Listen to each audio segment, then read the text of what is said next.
வணக்கம் மக்களே. இன்றைக்கி ஒரு முக்கியமான சப்ஜெக்ட் எடுத்து பேசலாம்னு நினச்சேன். ஷார்ட் அண்ட் ஸ்வீட்டாக சொல்லிடுறேன்.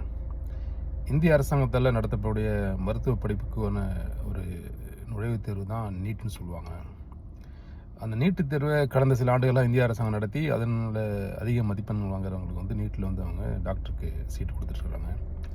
இந்த ஆண்டு நடந்த நீட் தேர்வில் குளறுபடி காரணமாக நீட் தேர்வு எழுதுனது தள்ளி கேன்சல் ஆகிடுச்சு. புதிய ஒரு தேர்வு திரும்ப அறிவிச்சிருக்கிறாங்க. ஒரு 150 கோடி மக்கள் தொகை இருக்கிற ஒரு நாட்டில் இங்கே பணத்துக்காக வேலை செய்கிற எவனையுமே நீங்கள் கடவுளை நினைக்க முடியாது. நீதிபதியிலேருந்து நம்ம சாதாரண இருக்கிற பியூன் வரைக்கும். ஸோ பணம் கொடுத்தா இவங்க எதை வேணாலும் செய்வாங்கிறது தான் இங்கே இருக்குது. முதல்ல ஒழுக்கம் இல்லாத ஒரு மக்கள் தொகை கொண்ட நாடு தான் இந்தியா. இந்த மாதிரி ஒரு முட்டாள்தனமான மக்களை வச்சுக்கிட்டு எப்படி நீங்கள் முன்னேறுவேன்னு சொல்லுவீங்கன்னு எனக்கு தெரியல. ரெண்டாவது, ஒரு பேராசிரியர் தான் ஒருத்தன் இந்த கொஸ்டின் பேப்பரை வெளியே கொடுத்துருக்குறாங்கன்னு தகவல் வருது. ஸோ ஒரு பேராசிரியராங்கிறது ஒரு சாதாரண ஒரு போஸ்டிங் இல்லை.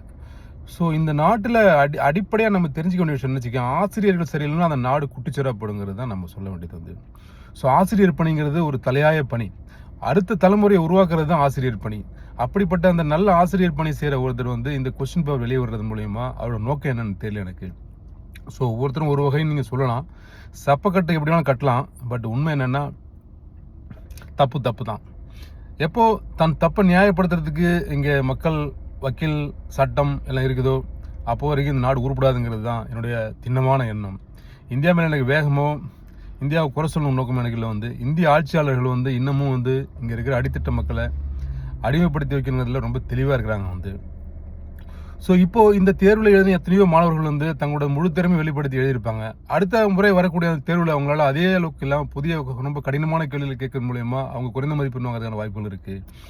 ஸோ வாய்ப்புகள் அவங்களை தள்ளி போகுதுன்னா இது விதியின் குற்றமா, இந்த விதி சரியை செய்த சதியின் குற்றமா, யார் மேலே சொல்ல முடியும்? நீங்கள் இது ஒரு பக்கம் இருக்க, இப்போ இது வரைக்கும் நீட் தேர்வு எழுதி முடிச்சிட்டோன்னு சொல்லிட்டு அந்த மாணவர்கள் இப்போ அவங்க வெற்றி களியாட்டத்தில் சந்தோஷமாக இருந்துட்டு இருப்பாங்க.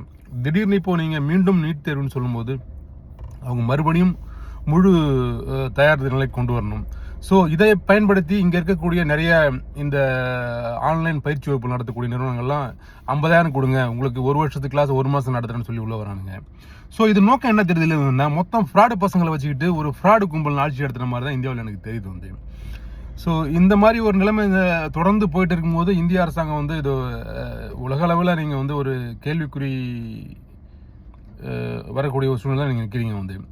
எதையுமே சரியாக செய்ய தெரியல, சரியாக செய்யறத ஒழுங்காக செய்ய தெரியல, ஒழுங்காக செய்யறத சரியாக உங்களால் கண்காணிக்க தெரியல. இதையே உங்களால் கோட்டை விடுற நீங்கள் எப்படி இந்திய நாட்டு மக்கள் 150 கோடி மக்கள் எப்படி நீங்கள் காப்பாற்ற போறீங்கன்னு தான் தெரியல எனக்கு. இந்த மக்கள் பண்ணுற இந்த சர்வநாசத்தை கட்டுப்படுத்த முடியல.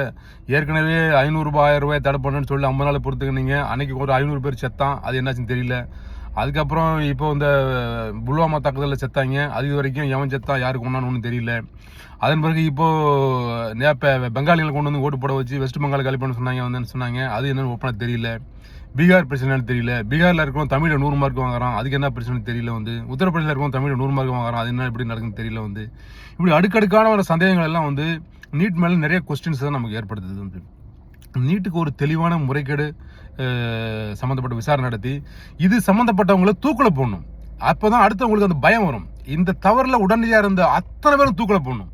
ஈரான் மாதிரியோ அல்லது சவுதி அரேபியா மாதிரியோ ஈராக் மாதிரியோ கொஞ்சம் கூட கருணையை காட்டாம இவங்களை தூக்கில போட்டால் மட்டும்தான் அடுத்து வரக்கூடிய எந்த ஒரு ஆசிரியரும் நியாயமா பணியை செய்யணும்னு எண்ணம் வரும். தண்டனைகள் கடுமையாகும் வரை இந்தியாவில் தவறுகள் குறையாது. இந்தியாவில் இருக்கிற இந்த முட்டாள் பசங்க தப்பு பண்ணிட்டு இருக்கிறது காரணம் தனக்கு தண்டனை கிடைக்காது, தப்பிச்சுக்கலாங்கிற ஒரு நோக்கம் இருக்கிறதுனால தண்டனையை திரும்ப செஞ்சுட்டு இருக்காங்க. ஒரு முறை வேணா மன்னிப்பு கொடுக்கலாம்.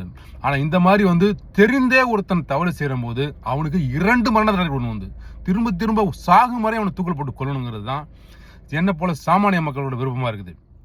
இதை இந்திய அரசாங்கம் செய்யுமா? இது போல தவறுகளை மீண்டும் வராமல் தடுக்க முடியுமா? தடுத்தால் நீங்க சிறந்த அரசாங்கமா இருக்க முடியும்.